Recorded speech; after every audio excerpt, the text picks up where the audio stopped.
لذلك يا أخوان في مسألة جدا مهمة.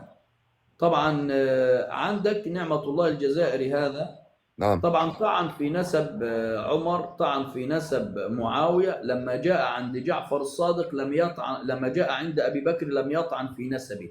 قال لأن الأئمة من ذريته.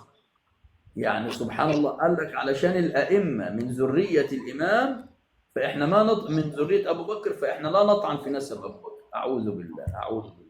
إذا التفاخر الذي كان يتفاخر به الصادق عندهم أنه أنه جده أبو بكر الصديق من مرتين، كيف؟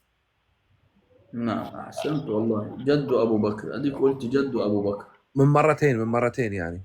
نعم. سبحان لا الله إله العظيم. إلا الله. يطعنون في أبو بكر وهو جد معصومهم. صحيح والله، حسبي الله عليك، قطع الله ألسنتهم.